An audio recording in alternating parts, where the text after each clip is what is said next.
Pune police ने सौरभ उर्फ महाकाल नाम के अपराधी को गिरफ्तार किया है। आपको यह बता दें कि पंजाब पुलिस ने सिद्धू मूसेवाला हत्याकांड में जिन 8 अपराधियों की तस्वीर जारी की थी, उसमें सौरभ उर्फ महाकाल भी था। अब इसकी गिरफ्तारी हो गई है। यह गिरफ्तारी मकोका से जुड़े केस में हुई है, लेकिन इससे पूछताछ मूसेवाला केस में ही होगी। तो पुणे का सौरभ उर्फ महाकाल गिरफ्तार किया गया है। 8 संदिग्धों में सौरभ का नाम भी शामिल था और इस पूरे मामले में इसे एक अहम किरदार के तौर पर देखा जा रहा है। मकोका केस में यह गिरफ्तारी हुई है। पंजाब पुलिस ने सौरभ की तस्वीर भी बाकायदा जारी की थी। तो आरोपी सौरभ, जिसे महाकाल के नाम से भी जाना जाता है, उसे गिरफ्तार कर लिया गया है। सिद्धू मूसेवाला मर्डर केस में एक बड़ी कामयाबी। पुणे का रहने वाला यह शख्स सौरभ, 8 संदिग्धों में सौरभ का नाम भी शामिल था। आपको बता दें, जो इस पूरे मामले में 8 संदिग्ध हैं, उनमें एक नाम यह भी पंजाब पुलिस ने बाकायदा तस्वीर भी जारी की थी। तो मूसेवाला हत्याकांड में एक और गिरफ्तारी। आरोपी सौरभ उर्फ महाकाल को भी गिरफ्तार किया गया है। अभी की बड़ी खबर, सिद्धू मूसेवाला मर्डर केस में एक बड़ी कामयाबी मिली है। पुणे का सौरभ उर्फ महाकाल गिरफ्तार कर लिया गया है। जिन 8 संदिग्धों की बात कही जा रही थी इस मामले में, जो शक के घेरे में थे, उनमें से एक नाम सौरभ का भी। तो जाहिर तौर पर इससे जब पूछताछ होगी, ये जांच आगे बढ़ेगी, कुछ और अहम जानकारियां निकलकर सामने आएंगी। सिद्धू मूसेवाला हत्याकांड से जुड़ी इस वक्त की यह बड़ी खबर। सिद्धू मूसेवाला मर्डर केस में हरियाणा के सोनीपत जिले के रहने वाले मंजीत उर्फ भोला का नाम भी आ रहा है। साथ ही सोनीपत के ही रेवली गांव के रहने वाले मोनू को प्रोडक्शन रिमांड पर लिया गया। पुलिस को ऐसा शक है कि कनाडा में बैठे गैंगस्टर गोल्डी बरार के कहने पर मोनू ने शूटर का इंतजाम किया। आइए दिखाते हैं आपको एक रिपोर्ट। तो इस खबर से जुड़ी कुछ और जानकारियां आगे हम आपको देंगे। एक बार फिर से आपको बता दें, इस पूरे मामले में शक ये कि कनाडा में बैठे हुए गैंगस्टर गोल्डी बरार के कहने पर मोनू ने शूटर का इंतजाम किया है। तो इस वक्त की एक बड़ी खबर ये आ रही है। एक बार फिर से आपको बता दें, सिद्धू मूसेवाला मर्डर केस में हरियाणा के सोनीपत जिले के रहने वाले मंजीत उर्फ भोला का नाम भी सामने आ रहा है। जानकारी यह भी मिल रही है कि सोनीपत के ही रेवली गांव के रहने वाले मोनू को प्रोडक्शन रिमांड पर लिया गया। पुलिस को दरअसल यह शक है इस पूरे मामले में कि कनाडा में बैठे हुए एक गैंगस्टर जिसका नाम गोल्डी बरार है, उसके कहने पर मोनू ने शूटर का इंतजाम किया। तो इससे पहले आप देख रहे थे कि यह गिरफ्तारी हुई है, पुणे के एक शख्स को पकड़ा गया। तो धीरे धीरे ये तमाम जो कड़ियां हैं खुलती जा रही है और एक के बाद एक जो गिरफ्तारी हो रही है। माना यह जा रहा है कि इस मामले में जो आखिरकार जो गुनहगार है, जो इसके पीछे के लोग हैं, वो बहुत जल्द पकड़े जाएंगे। मानसा में मूसेवाला की अंतिम अरदास में बड़ी संख्या में मूसेवाला के चाहने वाले पहुंचे थे। माता पिता हाथ जोड़े इंसाफ की आस लगाए हुए हैं। गिरफ्तारियों और पूछताछ के बाद सवाल बरकरार है कि मूसेवाला को किसने मारा और क्यों।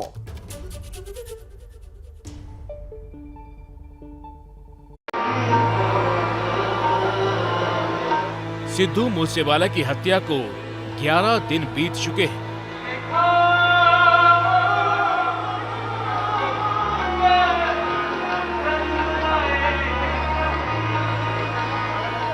श्री साहिब जी सहाय, गुरु खालसा जी के बोल बादल जी। आज सिद्धू मूसेवाला के अंतिम संस्कार की आखिरी रस्म यानी अंतिम अरदास भी हो गई।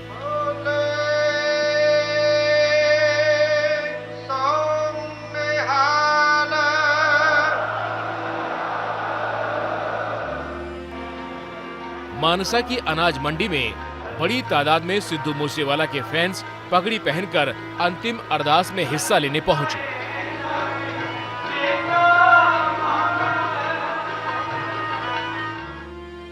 मूसेवाला की समाधि से लेकर अंतिम अरदास तक हर तरफ मूसेवाला के फैंस हाथों में पोस्टर लिए नजर आ रहे थे।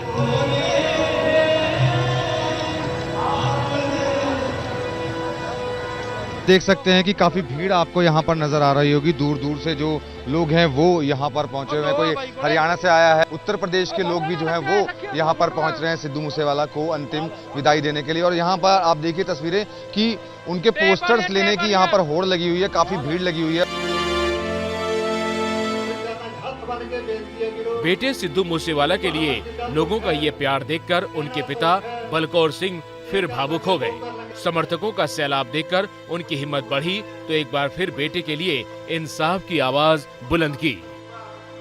ਆਪਾਂ ਵੇਖਦੇ ਹਾਂ, ਆਪਾਂ ਸਰਕਾਰ ਨੂੰ ਟਾਈਮ ਦਿੱਤਾ ਹੈ, ਜੇ ਆਪਾਂ ਨੂੰ ਕੋਈ ਅਗਲਾ ਸੰਘਰਸ਼ ਲਿਖੂੰਗਾ ਮੈਂ ਕੋਈ ਜਦ ਤੱਕ ਆਪਾਂ ਨੂੰ ਇਨਸਾਫ ਨਹੀਂ ਮਿਲਦਾ ਟੇਕ ਕੇ ਨਹੀਂ ਬੈਠਾਂਗੇ। ਮੇਰਾ ਤੁਹਾਡੇ ਨਾਲ ਵਾਅਦਾ ਹੈ, ਪਰ ਮੈਂ ਇਹ ਵੀ ਨਹੀਂ ਕਰਨਾ ਚਾਹੁੰਦਾ ਵੀ ਮੈਂ ਕਿਸੇ ਨੂੰ ਸਮਾਂ ਵੀ ਨਾ ਦੇਵਾਂ।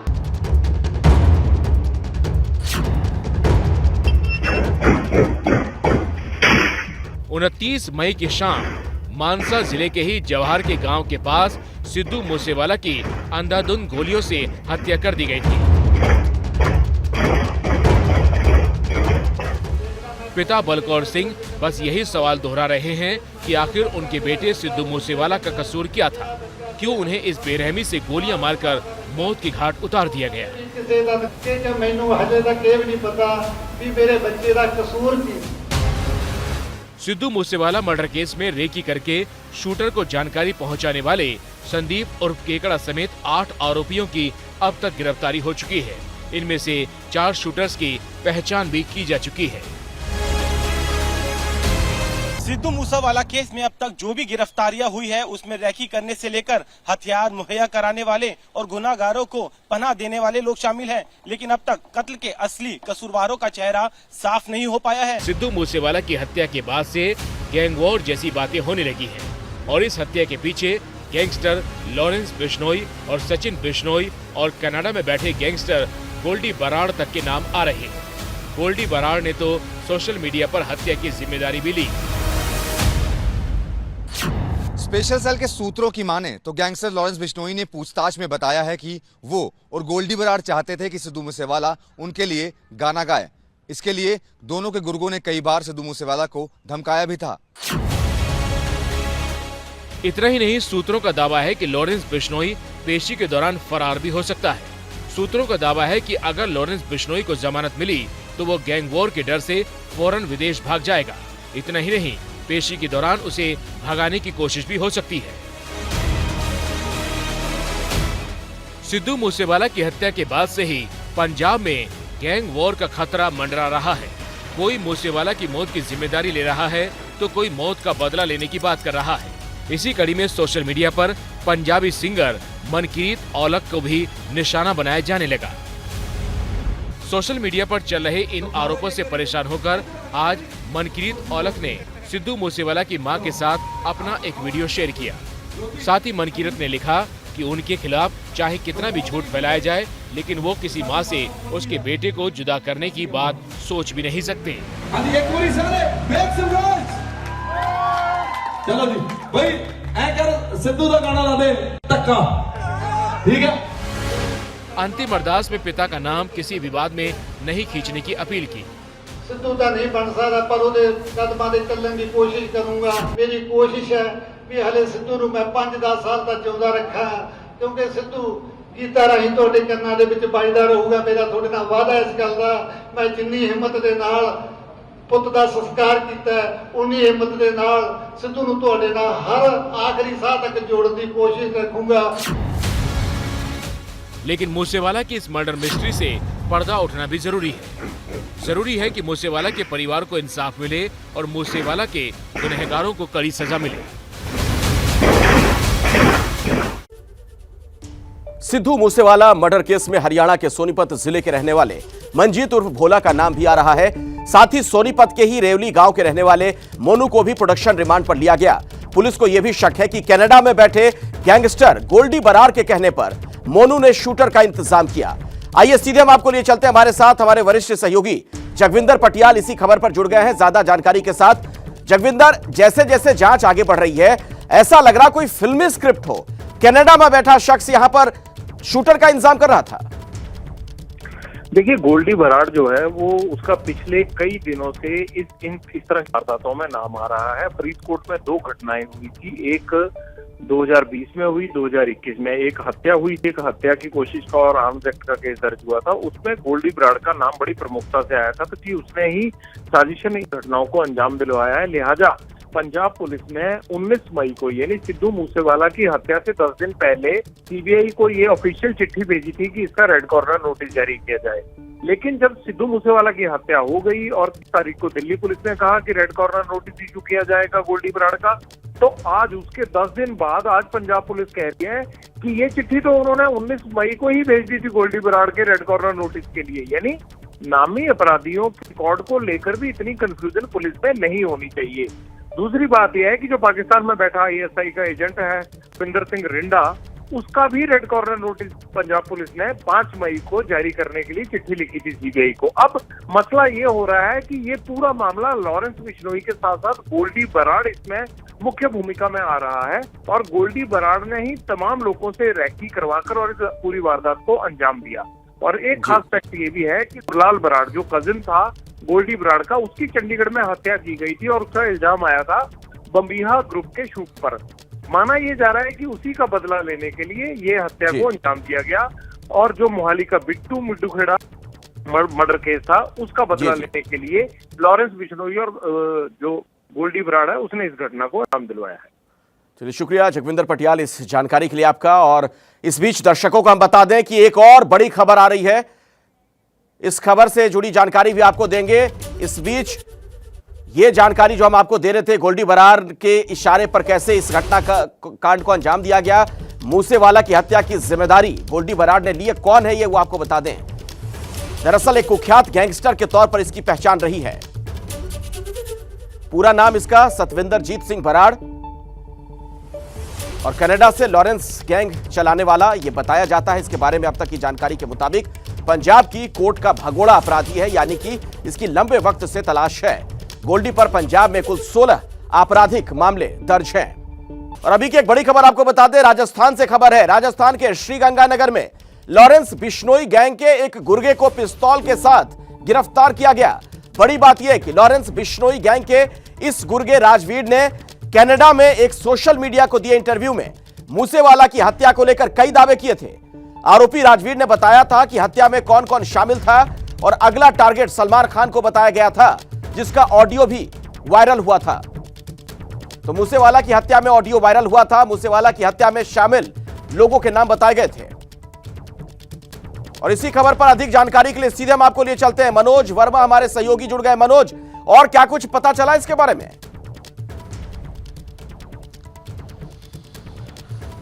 जी बिल्कुल, देखिए पुलिस अभी और जानकारी जुटाने की कोशिश कर रही है। पंजाब पुलिस की अभी भी जो कई टीमें हैं वो राजस्थान के अंदर मौजूद हैं, पंजाब के अलग अलग जिलों के अंदर छापेमारी चल रही है। इसके अलावा हरियाणा में अलग अलग जगहों पर छापेमारी चल रही है और पुलिस का यही कहना है कि जब तक शूटर पुलिस के पास नहीं आते तब तक कोई भी नतीजे पर पहुंचना बहुत ज़्यादा मुश्किल है। आपको बताना चाहूँगा अखिलेश कि इस मामले के अंदर अभी तक पुलिस ने जितने भी लोगों को गिरफ्तार किया है वो सिर्फ लॉजिस्टिक प्रोवाइड करने वाले थे, यानी कि बहुत छोटे मोहरे थे जिनको अभी तक गिरफ्तार किया है।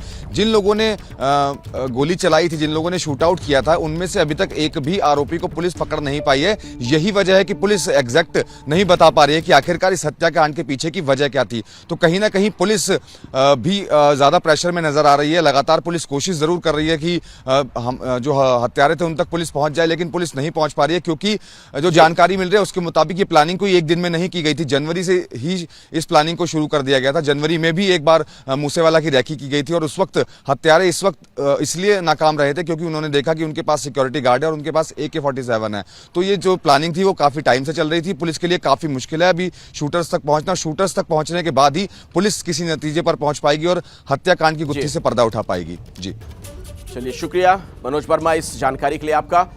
यूपी में विधान परिषद चुनाव में कई नेताओं के अरमानों पर पानी फिर गया। MLC का टिकट ना मिलने पर महान दल के अध्यक्ष केशव देव मौर्य ने तो अखिलेश यादव के गठबंधन से ही नाता तोड़ दिया। चुनाव कांग्रेस छोड़कर साइकिल थामने वाले इमरान मसूद भी देखते ही रह गए। तो मुलायम परिवार की बहू अपर्णा यादव की हसरत भी पूरी नहीं हो पाई। न अपर्णा यादव का नंबर आया, न इमरान मसूद की ख्वाहिश पूरी हुई।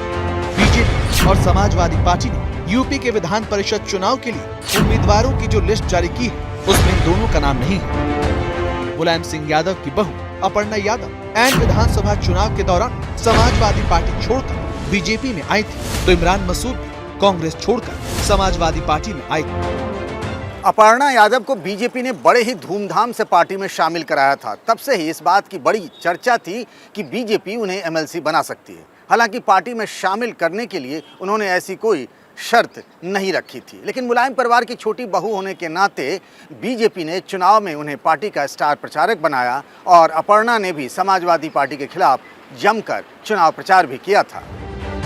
लेकिन फिलहाल अपर्णा यादव का इंतजार बढ़ गया है, क्योंकि बीजेपी ने विधान परिषद चुनाव के लिए 9 उम्मीदवारों की घोषणा की है। इनमें से 7 ऐसे हैं जो योगी सरकार के मंत्री हैं, लेकिन किसी भी सदन के सदस्य नहीं हैं। इस लिस्ट में केशव प्रसाद मौर्य, भूपेंद्र चौधरी, दयाशंकर मिश्रा दयालु, जेपीएस राठौर, नरेंद्र कश्यप, जसवंत सैनी और दानिश आजाद अंसारी का नाम है। नियम के मुताबिक मंत्री बनने के 6 महीने में किसी भी सदन का सदस्य बनना जरूरी होता है। इसके अलावा बीजेपी ने दलित नेता बनवारी लाल दोहरे और रक्षा मंत्री राजनाथ सिंह के करीबी मुकेश शर्मा को भी उम्मीदवार बनाया है। कुछ यही हाल समाजवादी पार्टी कैंप में इमरान मसूद का भी हो गया है। ठीक चुनाव से पहले उन्होंने कांग्रेस पार्टी छोड़ दी थी और साइकिल की सवारी कर ली थी। हर चुनाव लड़ने वाले इमरान इस बार फिर प्रचार ही करते रहे।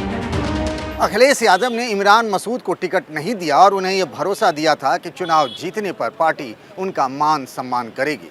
लेकिन समाजवादी पार्टी विधानसभा चुनाव हार गई और इस तरह इमरान मसूद की उम्मीदों पर भी पानी फिर गया। जैसे ही टिकट मिलने की सुगबुगाहट शुरू हुई, इमरान ने लखनऊ में कैंप डाल रखा था, लेकिन जब समाजवादी पार्टी की लिस्ट बाहर आई तो निराश होकर इमरान मसूद सहारनपुर लौट गए हैं। दिलचस्प बात यह है कि समाजवादी पार्टी के बड़े नेता आजम खान की जिद पर उनके समर्थक सरफराज अहमद के बेटे शाहनवाज को टिकट मिल गया है। बात करेंगे धरती की जन्नत यानी कश्मीर को जख्मी करने के नापाक प्लान की। नापाक प्लान पाकिस्तान और उसकी खुफिया एजेंसी आईएसआई का, जिसकी शह पर कश्मीर में टारगेट किलिंग हो रही है। और अब आईएसआई की जेल वाली साजिश का खुलासा हुआ है। क्या है पाकिस्तान की ये जेल वाली साजिश, इस एक्सक्लूसिव रिपोर्ट में देखिए।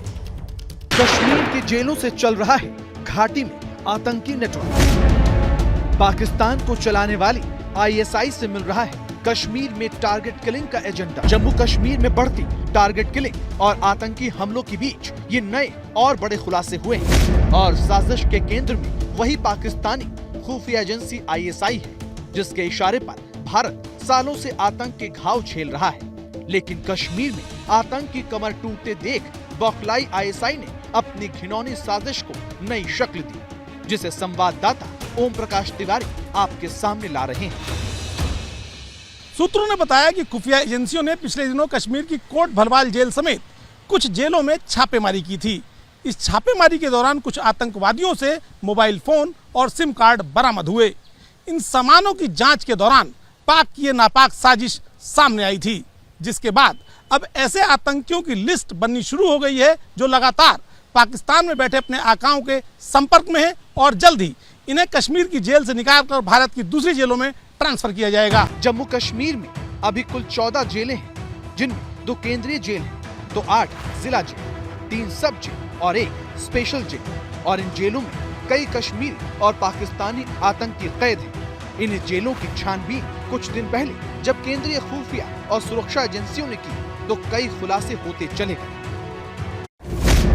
जैसे जेलों में कैद आतंकियों का उनके आकाओं से संपर्क लोकल मोहरे करवा रहे थे।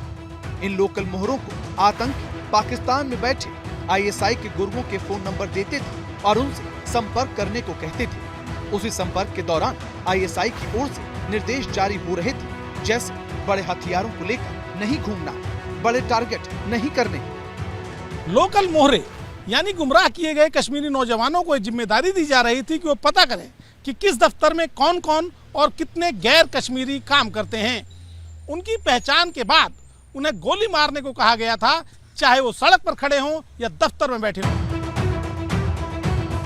इसके पीछे पाकिस्तानी खुफिया एजेंसी आईएसआई का मंसूबा ये है कि गैर कश्मीरियों को ज्यादा से ज्यादा निशाना बनाने से न सिर्फ घाटी में दहशत बढ़ेगी, बल्कि ये प्रोपेगेंडा भी कामयाब होगा कि आर्टिकल 370 हटने के बाद भी कश्मीर में आतंक जरा भी कम नहीं हुआ है।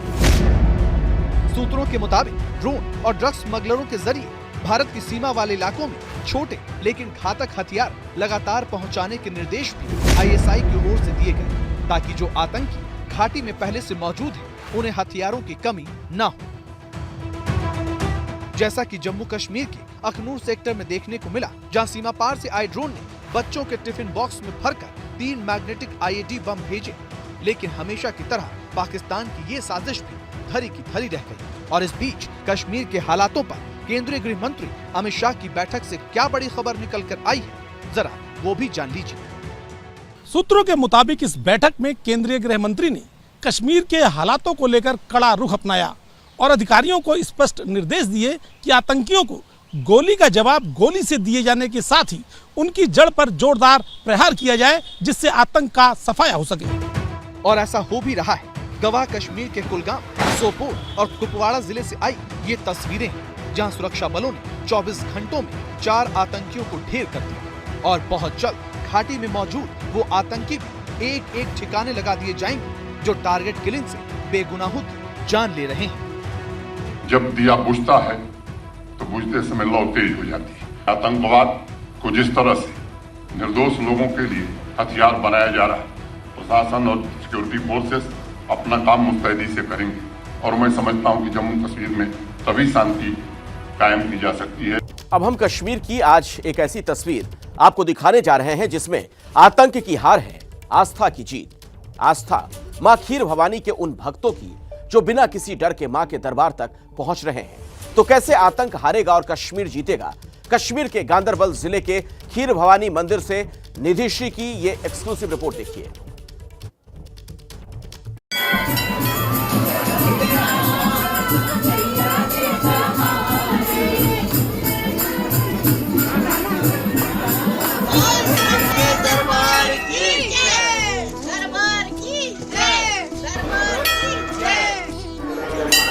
ये तस्वीरें गवाह है कि आतंकी चाहे जितनी कोशिश कर ले, लेकिन न तो कश्मीर डरने वाला है और न वहाँ के लोग।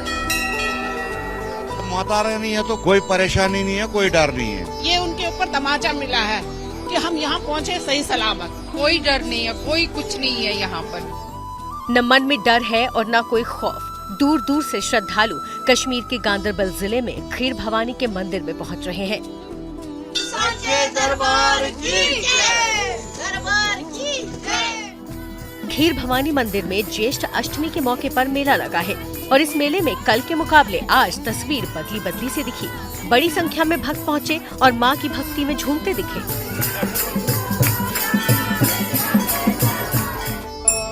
ये तस्वीरें सबूत है कि टारगेट किलिंग से देश के दुश्मन कश्मीर वासियों को चाहे जितना डराने की कोशिश करें, लेकिन कश्मीर डटकर मुकाबला करेगा।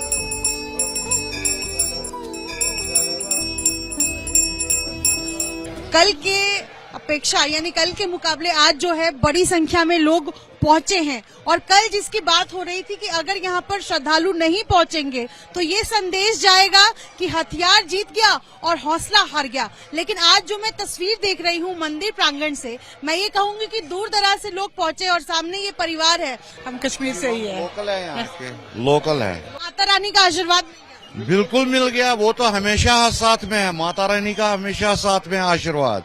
जब माता रानी है तो कुछ नहीं, कोई गम नहीं है, कोई परेशानी नहीं है, कोई डर नहीं है।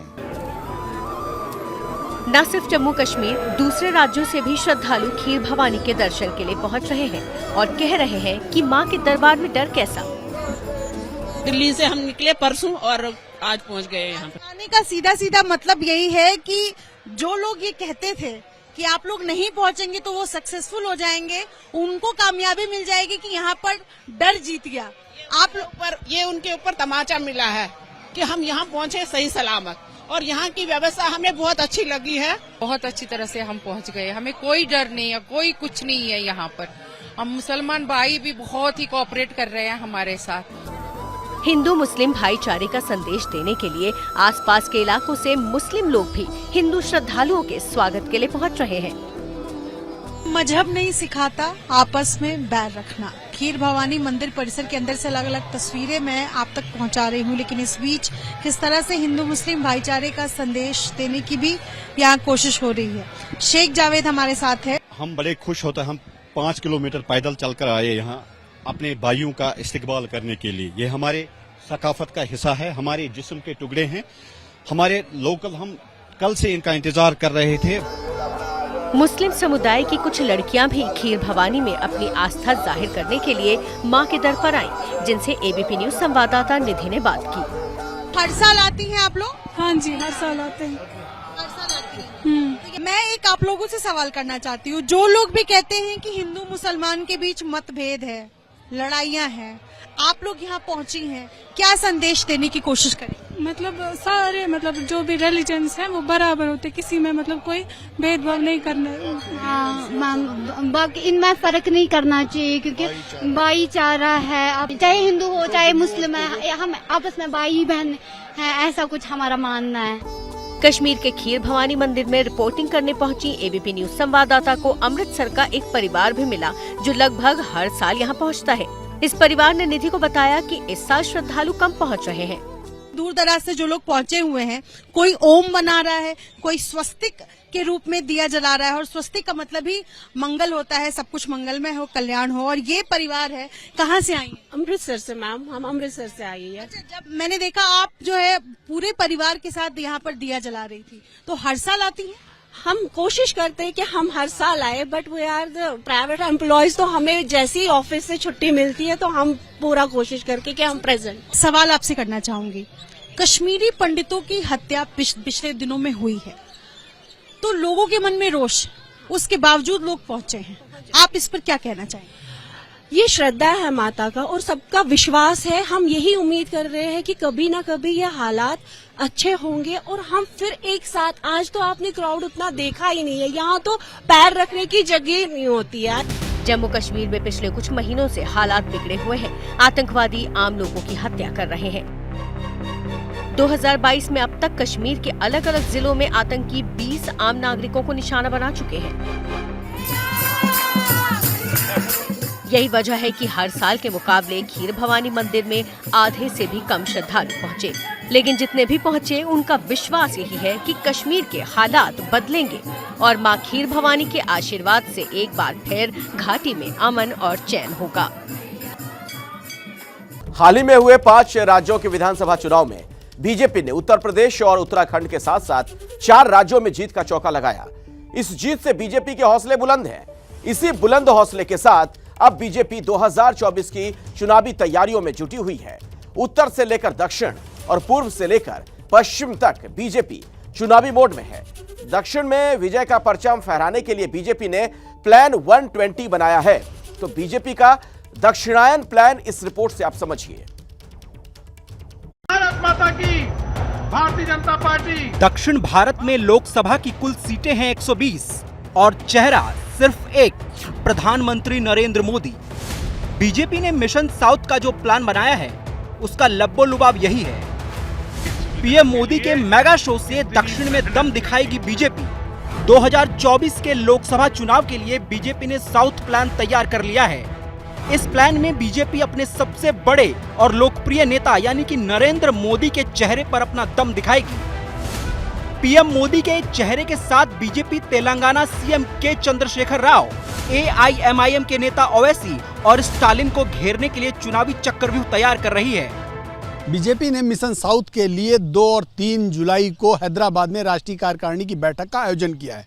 इस बैठक में प्रधानमंत्री नरेंद्र मोदी समेत बीजेपी के सभी दिग्गज नेता मौजूद रहेंगे।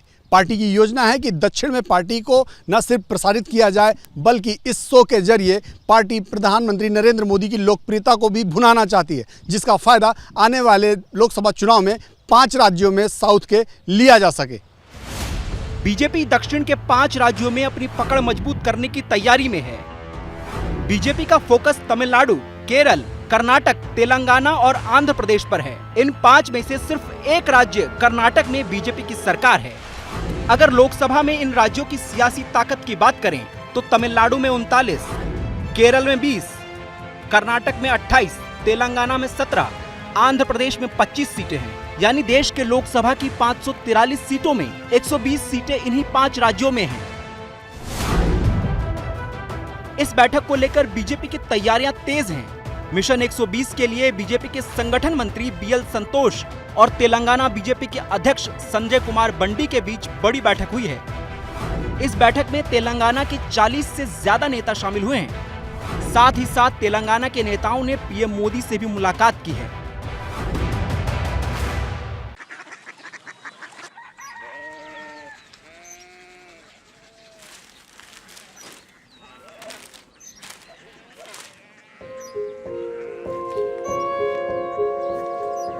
बाबा बाबा Korea city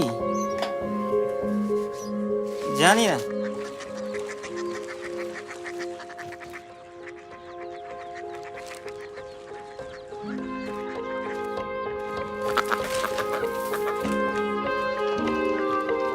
Korea city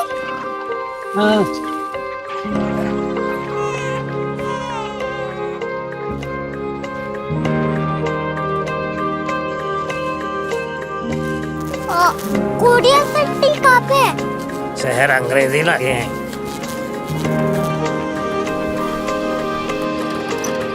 Korea city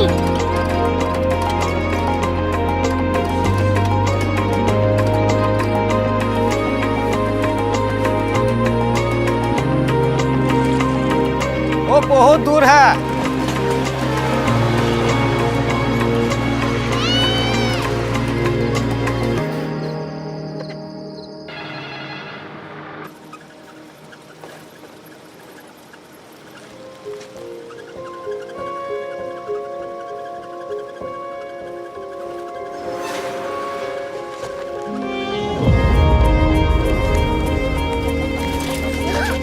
Korea city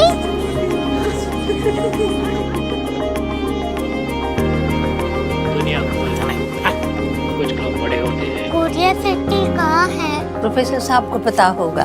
हो ये छोटा वाला ग्लोब लगता है और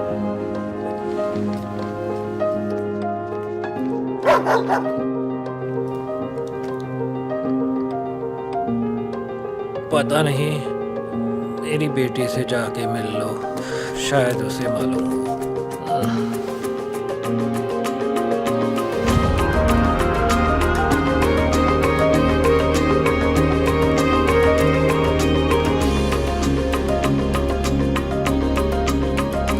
हाय, बाबा ने भेजा है। Come here. Korea city Korea city नहीं, क्यूरियोसिटी। वो क्या? That's what brought you here? जो तुम्हें यहाँ तक ले आया। क्यूरियोसिटी